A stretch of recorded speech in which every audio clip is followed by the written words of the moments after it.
welcome back to another Fabulous Confabulation with me, Jay Mills. Today I am speaking to Kiana and Brittany, the founders of IncorpHerated.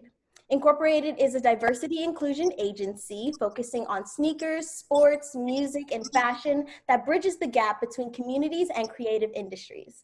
In March, they launched their own crowdfunding campaign through Adidas and iFund's Women's Reimagined Sport campaign to support women redefining the future of sports. Hello. Hello. Wonderful intro. I said it better myself. Thank you. How are you guys? Thank you so much for chatting with me. Of course. Yeah, I'm super excited about this. Great. Okay, so, before we start, can you just say a little bit about what IncorpHerated is and how you guys came together to create it? Yeah, so I think you gave an awesome lead in to what IncorpHerated is, by the way. And a little bit of overview background. Like, people always ask how Kiana and I met and started IncorpHerated, but the best part is that we've been best friends since we were wee little things in high school and middle school. So it was really easy to start something with someone that you have such a foundation and relationship with, understand how we work and our passions, and the fact that if we were going to get something off the ground, we did have the power and the commitment to do that. So the birth of IncorpHerated happened a little over 3 years ago now, when Kiana and myself were both working in various aspects or associated with various aspects of the sneaker industry. And ultimately, the problem statement we had were where are the women in sneakers? We couldn't find the community. We couldn't find the people working at the companies, the big name companies. And we were just this is wrong. We aren't the only two women that we know who are interested, involved in, have a passion for sneakers. So IncorpHerated really birthed out of wanting to find that community of women, give those women a platform, and then also having a really strong tie-in to a youth and community engagement aspect. So that idea was birthed before the name IncorpHerated was birthed, before the name Straight to Feet was birthed, which is our inaugural event, but it's also our annual event and programming around sneakers that has a youth component and then also a segment for young professionals. Nice. And yeah, like you said, you give back doing workshops, correct? With, in the sneaker industry as well as other industries. And so I wanted to know, what do those workshops kind of consist of? And are they very hands-on? Are there mentorship programs? How does that work? It's a great question. So like Britt had introduced, Straight to Feet is our inaugural event. I feel like that really outlines, what our goals are with these workshops and what we try to have students come away with. So for that workshop, for example, we bring together a really awesome group of around 10 women from all across the sneaker industry who work with students from all around New York City to actually come up with a marketing strategy, a design, and a pitch for a sneaker. And it's really awesome. Each year we bring a new theme. I think our first year was, we kind of just let it be open to what students came up with. Our second year was sustainability. And Britt, what was last year? Tennis. It was redesigning a silhouette. Because our sponsor for our last workshop was the U.S. Tennis Association. Okay. So we made it really tennis female themed as we could. And so each team had a female tennis player that they had to design their shoe based on that tennis player's story, career, plans, passions, etc. Nice. And wasn't there another one, I think with Martin Luther King that you guys did, a concept with that as well? I saw that was really cool. Yeah. So that was actually, that was actually part of last year's tennis workshop. So in redesigning a classic tennis, or a tennis shoe to be for a major Black tennis player, a Black female tennis player, students are also brought in other themes. One of the things that I've definitely been most surprised and most impressed with is that each year we have these high school students who are between or high school and middle school students really, who are anywhere between 12 and 17, come up with these really, really incredible ideas. We've had students come up with projects related to gun violence, talking about civil rights, you know, relating the colors on like a rainbow spectrum to the spectrum of sexuality and gender. And it's like, you're like, wow, these seem like such like advanced concepts, but you're grasping this at 12 years old, and like you're the one who's like coming up with this and driving it forward. And in a way, it gives them a voice to express themselves in their fashion as well, which I think is really cool to combine the two, the social issue and the fashion and the style as well. And that workshop that we did, like MLK weekend with the U.S. Tennis Association at their Winter Invitational, was really special because we usually have the teams work together on their shoe, and they work on a single pair, but what we were able to bring to that, given like our relationship and what we designed for that workshop with the USTA, was that students actually were able to customize their own shoe. So they definitely got to show collectively what they cared about on a shoe together, but then they got to walk away with and create a shoe that represented their own fashion, their own passions, etc. So it was really, you know, both sides came together. Yeah, because I was also going to ask, like, what is the long, like, what happens after the workshops? Do you maintain those relationships with the kids, or like, do they get partnered with people? But you said they walk away with their designs, which is also great as well. Yeah, so it really does depend on like the year, and like as we grow, we get like more developed in how we like continue the relationships.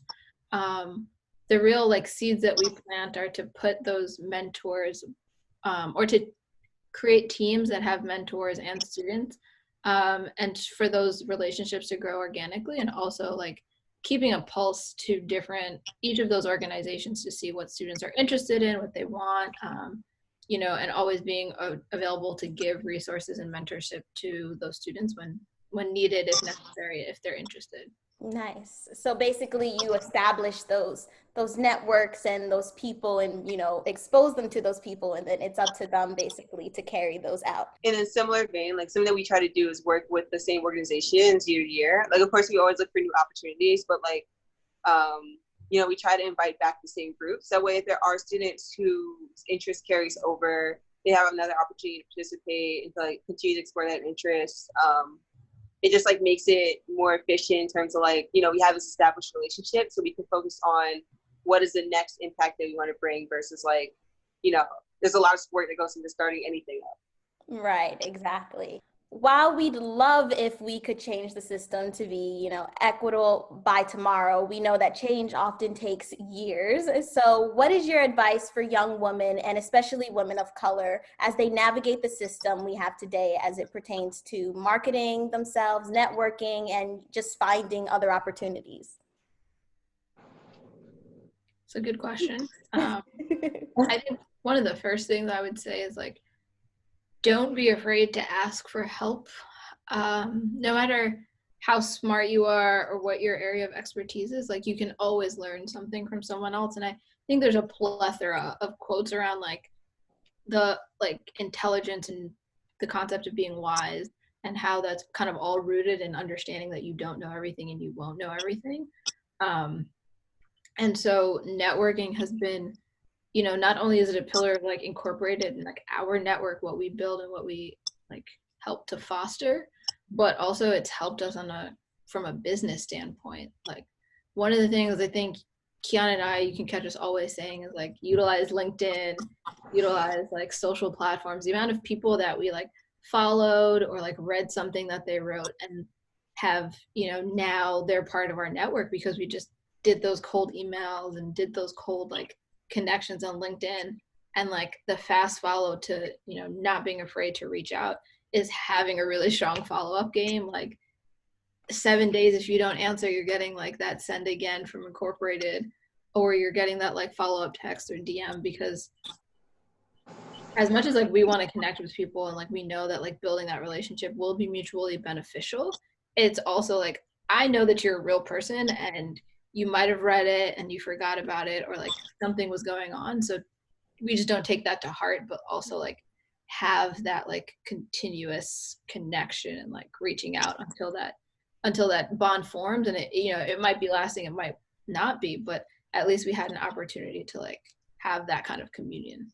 Yeah. And I feel like that's also a good point too, of like, you know, don't be afraid to reach out and ask for help. Understanding what your ask is, or like why you're reaching out to this person. It doesn't have to be like, oh, I want this thing from you, but what aspect of their experience do you want to learn about? Do you want to offer them something for? Like, what is your reason for connecting with them? Like, make sure you have that down pat. But like Britt was saying, like, you know, you don't really know where the connection might go. It might be something that lasts for years and years and years, or it might be like, you know, you guys have a great conversation, kind of fizzles out, and that's okay. Like, you just got to keep, like, you're probably going to meet so many people that not every relationship is going to be the same. You just have to be comfortable with that.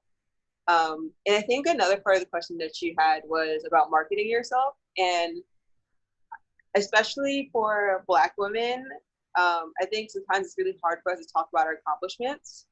And that's something that you definitely should like practice. Just get comfortable doing it. When someone asks you, what have you been up to? Don't just hit them with the regular, like, oh, nothing. Like, talk about what you've been working on. Talk about the podcast series that you started. Talk about the article that you wrote. Talk about what you're studying in school, what projects you're working on.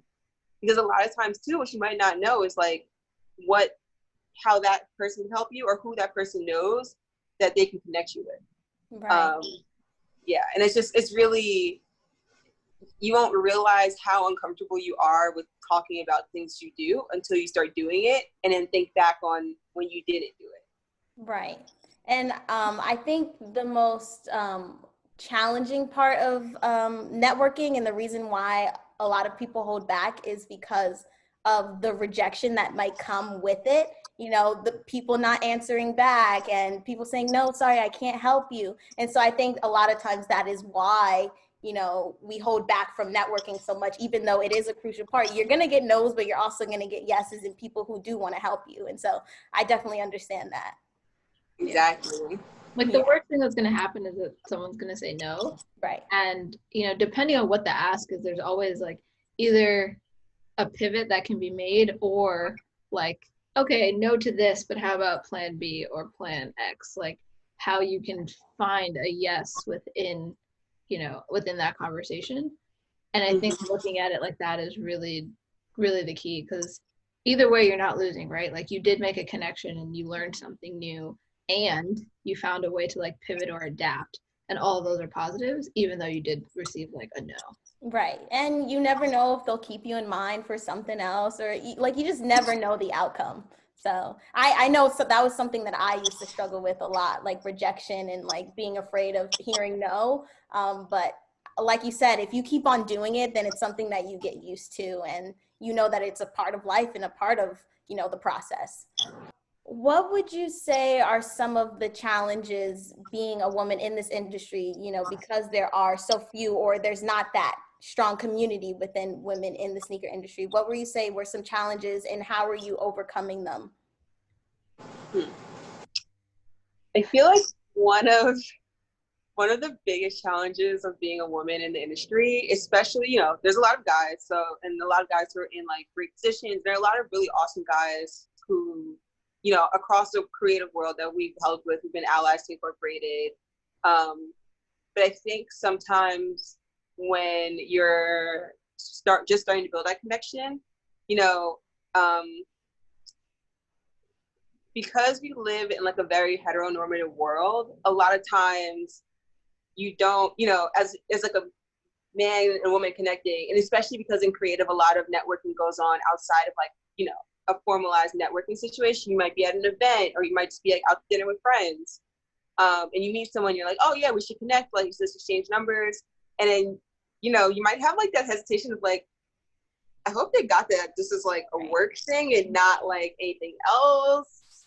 And then, you know, you like might be like, oh yeah, like let's grab dinner after, you know, pre-COVID, let's grab dinner after work. And then you're like, okay, again, in your head you're like, not a date.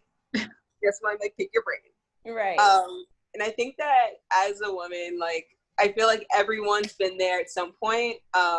And that's definitely like a struggle to navigate. But I think that, you know, one of the ways that we've overcome that a little bit is just like getting more confident with expressing your boundaries, and like being explicit with like what you're looking for, and like being comfortable with that, which is like, it's a journey to get there. Yeah, leading with your ask, I think, clears the way for any ambiguity. So that's a big thing. And then also, I would say one of the things I think we faced initially was this like concept of clout that exists once you get into the sneaker industry and sneaker culture. Clout and the fact that we were young. So it was like this double, like, what do y'all know / like, how many followers?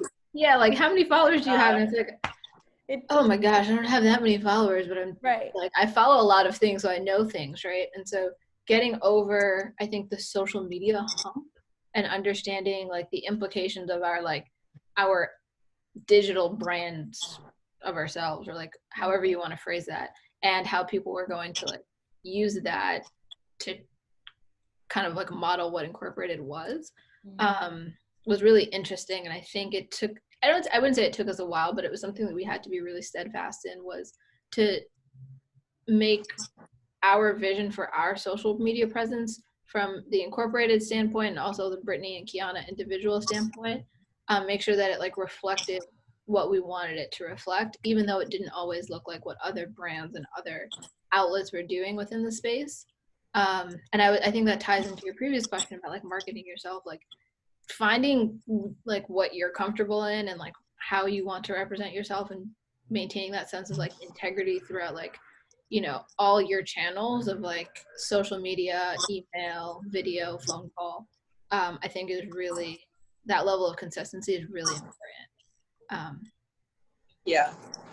And also just like with the cloud thing, which I think is it's so funny. It's like, you know, just stay really true to what you're doing, and don't worry about and especially don't worry about the notes that you get because you don't have enough followers. Like, you know, when we were first starting in the game,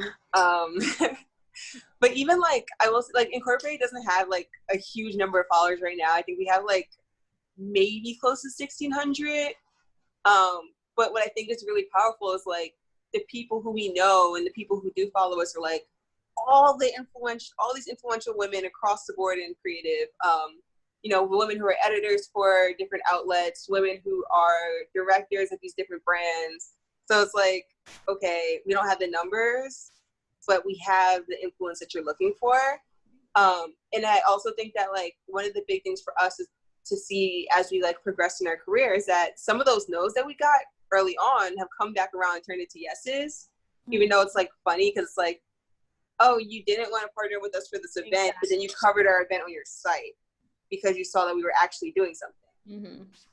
Or like, you know, you didn't respond to our emails, but now you're gonna work together. So and it's up to you to determine what you want to do with those relationships. I think for us, it's like, you know, whatever pushes the agenda forward works, and like just don't be petty.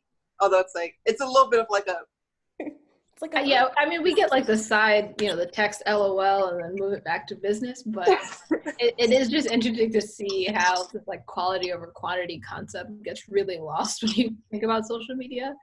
And you know, personally, it's really hard for me to like really want to give my personal social media the amount of attention. Like, yeah, I'm the founder of Incorp. Like, yeah, but like Incorporated is where you need to go if you really want to know about that stuff. Mine is mostly me being goofy, and then any business stuff if I need to put it there. Yeah, social media, it's so weird because I've also experienced that myself trying to like interview people. You know, I don't have the amount of followers that, you know, other, you know, blogs or, you know, girl empowerment platforms have. And so it's interesting why some relationships can't work because of the number of followers that you have, even though you're putting up wonderful content. So it's very interesting, and I definitely understand where you guys are coming from with that. In Real Time is the name of your IG live that you guys have been doing during quarantine, and you've been talking to different women in, you know, different industries, which I think is super interesting. What has been a quote or piece of information that has stuck with you from one of your guests? That is a good one. Yeah, we had a lot of really awesome like learnings come out of those. And I think that again, that just speaks to like how many dope women there are out there. I think for me, one of the things that stuck with me the most was in our first talk with Alex Williams, TikTok strategist. She mentioned, she talked about success, looking at success as a real-time thing versus something that you consistently reach for in the future. And I think that especially right now, like that was really something that resonated with me. I think that, you know, it's really easy, especially with social media, to get caught up in what's next for you, that sometimes you don't always appreciate what it is that you're doing now. Mm-hmm. Yeah. That one was a really good one. I'd also say I think it was our third one with Beverly. She spoke about, so she's the founder of Local Civics, which is like civics education platform, and digital kind of product that goes along with the curriculums that they build for schools and different partners. And so I don't remember what the question was, but she said like companies are actually extremely civically engaged. And it was like a aha moment, because she's right. Like companies really do lobby. They have the connections in the political and local like spheres to push, I don't want to say agendas, but like push their mission forward. And they know how to use those pillars of like voting and like these public spaces and public offerings in ways that really benefit their brand. And I think a lot of people see companies as disconnected from communities, and I think that's why, you know, Incorporated was founded. But there's a connection to the community from a business standpoint and from a governance standpoint that's really important to like understand. So because I think everyone nowadays hopefully is understanding how they are part of their community in ways that they may have not understood before, and like understanding like what local voting looks like and how to get engaged in, you know, like the museums or whatever is going on in your neighborhood. And so when we asked her that question, we were like, wait, companies are actually very like engaged in their communities, but not in the ways that we need them to be. Right. In the last live that you guys did, when it was just you, both of you guys were talking about brand activism and your thoughts on that, which was a really, really great conversation. You guys said some really great points, and I just wanted to know if you guys can share some of your thoughts on that as well. It's like Pandora's box. I think the short of it is that like brand activism, I think is in itself is a farce, because it just comes down to like marketing and the bottom line. Like say what you have to say to not lose the engagement on XYZ channel with XYZ demographic. But I think actual sustained responsibility from a corporate or business standpoint is what we need to see, what needs to be coupled with this like activism stance. Like, right. We saw many videos, we saw hashtags, we saw black squares, but like, what are we seeing from the community standpoint? What are we seeing from hiring? What are we seeing from letting people go who don't deserve to be in the positions that they're in? And I think that is what's missing from the brand activism space. Yeah. And I think even just like the way that we think that brands right now think about investment, like the way that I see it is if you're doing a one-time initiative, you're doing a single like one-time donation or a commitment, all completely external facing, I think that's just marketing. Like all that you're doing is marketing.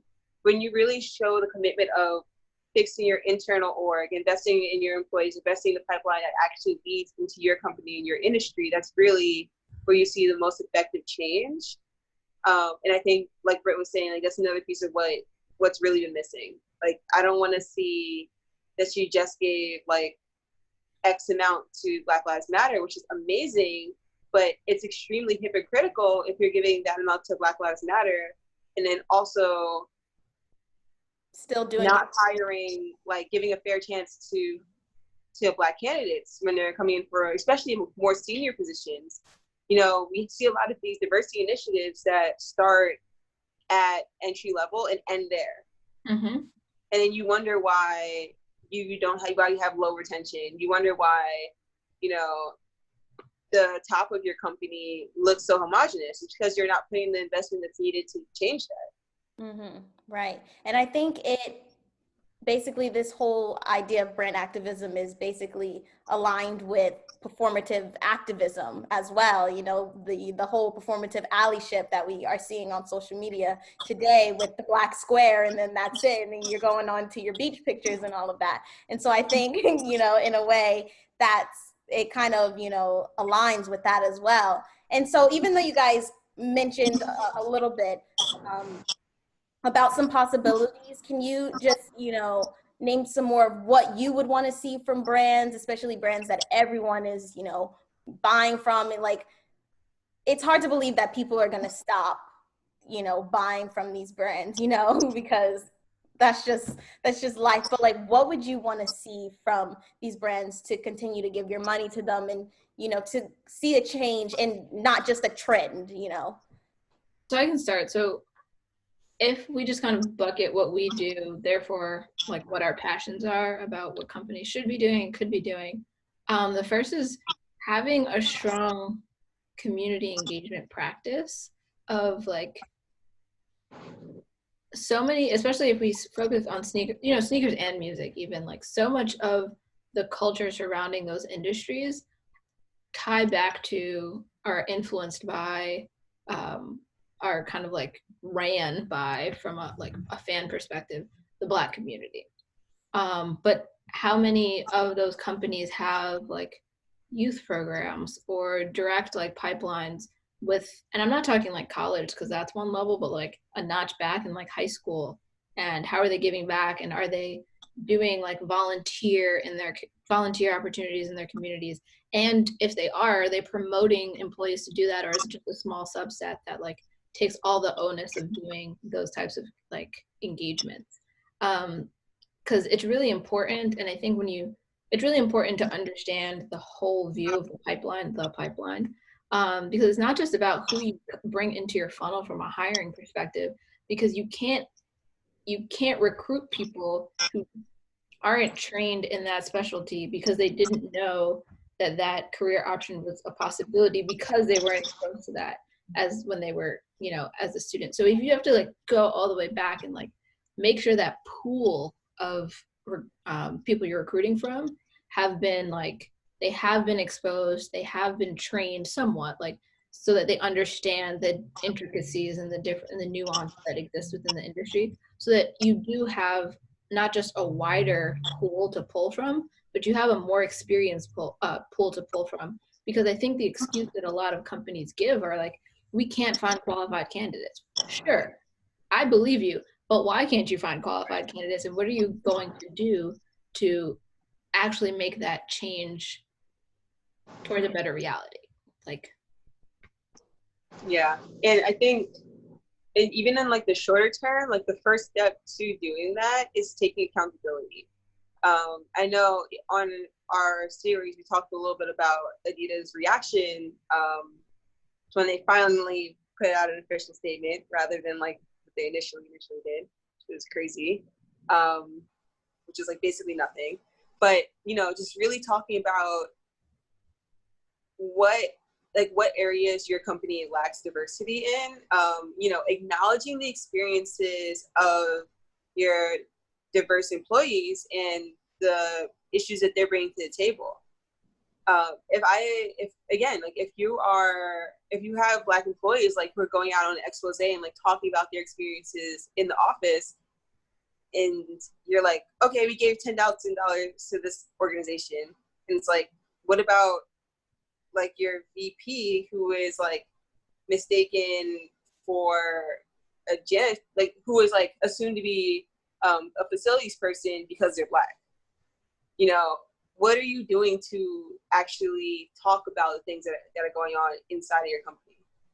that's not a one-time training session, you Right. know? Like, it has to, I think in capitalist America, everything has to tie back to the bottom dollar. So to hold the company and the leaders in that company accountable, I think it has to be like bonus metrics tied to like diversity and inclusion, kind of variables that are defined by, you know, third-party diversity and inclusion specialists, so it's not this umbrella term that's used by the company and created by the company to kind of let everyone skate by, but like taking the accountability and the steps to actually shift the system, your internal system, and then also shift like the underlying system of your industry. It's twofold, and like we can't move forward if we don't get both. Exactly. Thank you guys. Wow, we need to like write these demands down and like start emailing these brands so we can make a difference. Like we're working on it. Which like again, that goes back to like the whole idea of like we do live in a capitalist society, everything's about money and profit. So it really does kind of come down to what consumers want, because that's really the only thing that's going to drive changes in brands. If a brand can continue making money while being like immoral or like not diverse or not really doing anything outside of selling product, then that's what they're going to do. I think that's what we saw for decades before. Over like the last like 5, 6, 7 years, like that change has been happening. I think the last couple months have really been like a combustion point for that. Right. And it's one of the things that like you didn't mention in capitalism is this concept of ownership, like privatization and ownership.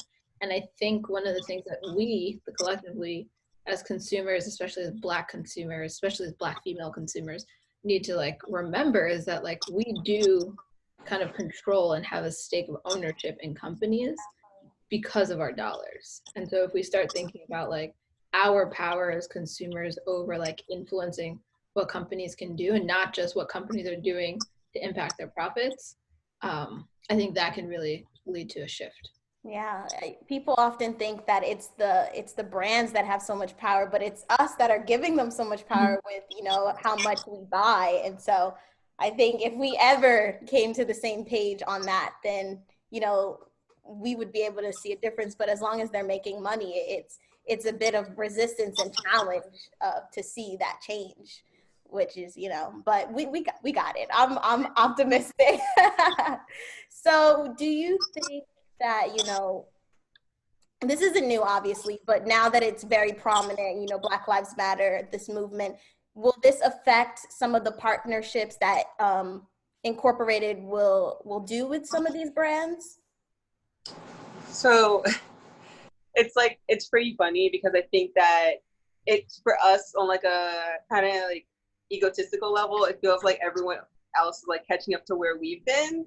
So I think in terms of like the conversations that we've been having as a company, like what we stand for, our mission, I feel like, and then Britt, like let me know if you disagree with this, but I don't think that that's changed.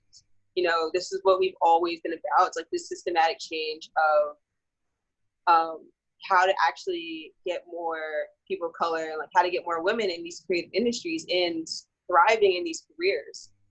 So if anything, it's just really added more external legitimacy to our conversations.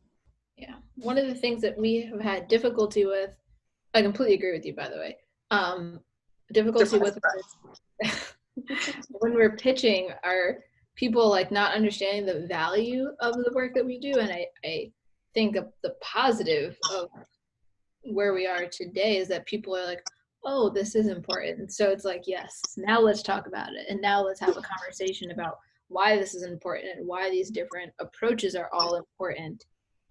Because I know we talked about like the community engagement piece, but there's also like access to like internships and opportunities and experience. And then there's actual like mentorship that's necessary, and making sure that you're expanding or diversifying your networks. It's like all of these things have to come together to really push forward a change. And it doesn't have to be, your workforce demographic shift in 1 year, but it's understanding what seeds you have to plant where so that you can continually have an incremental lasting change. Right. For people who, or more specific for youth and, young adults who want to get involved with Incorporated, how can they, are you doing any virtual sessions or even just like when things, settle down, how can people get involved? So I think the best thing to do right now is follow us on Instagram, because, we have like events as they come up. So we're always like, if we're doing something, it's going to be posted about. Right now, we're working on creating some like internship opportunities. So, you know, to stay plugged in on that, you can follow us. And then I guess we should also probably soon post again like our newsletter link. So you can subscribe to that too to keep up with what's going on. Okay. Awesome. And do you have any like future, you know, things that you are working on right now? Any goals for Incorporated that you would like to share if you can?